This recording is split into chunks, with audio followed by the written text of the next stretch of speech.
maybe I should rename the channel the Corsaz Reviews.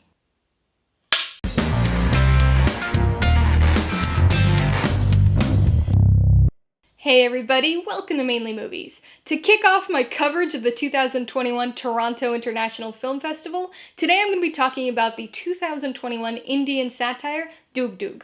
If you're new here, please consider subscribing for a variety of movie-related content like reviews, rank lists, and trailer reactions. All my reviews include a breakdown of the pros and cons, my rating, and some tailored film recommendations, so be sure to watch through to the end of this video for all that extra content. Doog Doog stars Altaf Khan, Gaurav Soni, and Yogendra Singh, and was directed by Ritwick Pareek. Following a freak motorcycle accident, a series of inexplicably recurring events leads to the emergence of a new religion. Doog Doog goes down as my very first movie at TIFF, and fittingly, it was the director's first TIFF movie too, as his directorial debut, and a strong one at that. Unless a film has already premiered at another festival, it can be a little tough to know what you're getting into with a first-time director's movie on day one of the festival. Given that this was the film's premiere, I knew very little about it going in, but I think that kind of worked in its favor, because I had no expectations whatsoever, and so I was able to just accept and go with the flow of this bizarre yet engaging film. The premise established at the beginning of this movie is hugely important for setting the film up for success. A freak accident, a mysterious, seemingly sentient motorcycle that keeps returning to the site of its former owner's gruesome death. It's an incredibly strange set of circumstances, but one that's instantly intriguing. There's a mystery to this setup that's compelling and keeps you engaged because you want answers, but there's also a lot of humor to offset the strange and somewhat dark premise. Much of this early humor stems from the sheer absurdity of the situation, as we see the police officers in charge of the motorcycle using increasingly more elaborate methods to contain it, only for it to reappear at the site of the accident time and time again. This offbeat humor is a thread that weaves its way throughout the film, manifesting in different ways as the story progresses. This film explores the ways in which people attach meaning to things they cannot explain. This begins reasonably, but gets more and more outrageous and funny as the movie goes on. This movie touches on a lot of ideas. Religion, commercialism, people's search for meaning, and their desperation to have something, anything to look towards for answers and assistance. It's a satire film, but not a mean-spirited one.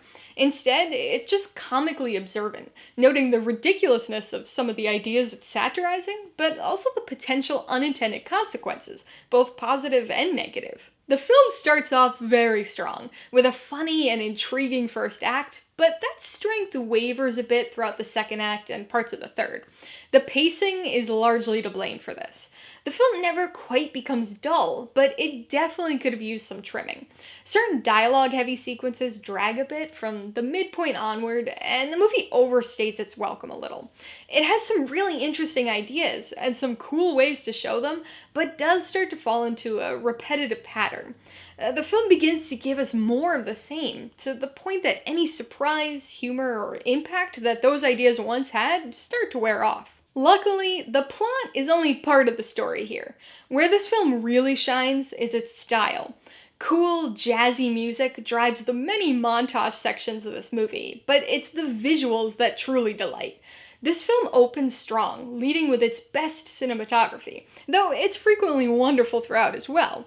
Colorful neon pinks and blues periodically stud the otherwise dry, desert-like landscape, punctuating it with colorful boldness, and the production design, especially once the third act hits, recalls that of other filmmakers such as Wes Anderson and Ari Aster. And then we've got the editing, which keeps it all moving. As I mentioned, there are definitely some sections that drag, but even so, the editing was the highlight of this film for me. The style immediately reminded me of Edgar Wright, though he isn't the only director to employ a kinetic editing style like this. Smash zooms, quick montage cuts, spin pans, all make for an engaging watch, but also all humorous, emphasizing the frequent absurdity of the events occurring. It's a strange film, but one held together by its fun atmosphere and intriguing mystery.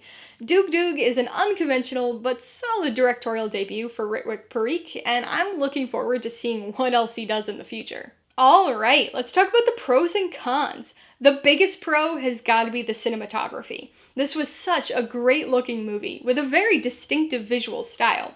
It starts off strong, with a stunning opening sequence featuring the brilliant blue and pink color motif that will continue to reappear throughout the film. The lighting in this opening scene is amazing, including in my favorite shot of the film, one in which Thakor sits atop his motorcycle in a parking lot, smoking and backlit by bright colors and an almost halo-like ring of white. Pro number 2 also has to do with the visuals and is the editing style. While I think a little more editing in terms of just cutting could have done the film some good, the style of editing employed here was really enjoyable. It's very kinetic, full of smash zooms, quick spinning pans during conversations, and a ton of quickly edited montage sequences. It's all visually engaging, but also kind of funny, and is reminiscent of the editing style that Edgar Wright employs in his films. The third pro is the first act. Now, admittedly, elements of the first and second pros contribute to this one as well, but this movie also just has a really interesting and unique premise that gets set up and begins to play out during the first act. That's not to say the satire and other elements that come later in the film are bad, but the movie's never able to surpass the highs it reaches during the first act. On the con side, the biggest issue is the pacing. Like I just said, the first act is great, but once some of the satirical elements start to get introduced, the pacing becomes a lot more inconsistent. The film becomes a series of alternating sequences, flowing from slower dialogue-heavy scenes about religion to very snappy and quick-cut humorous montage sequences, and back again, over and over. It's not terrible or anything, but it does begin to feel like it's spending too much time on showing us basically the same things with only slight variations. It starts to get repetitive, and some trimming probably could have helped to make the pacing a little more consistent throughout. I'm gonna give Doog Doog 3.5 out of 5 paws.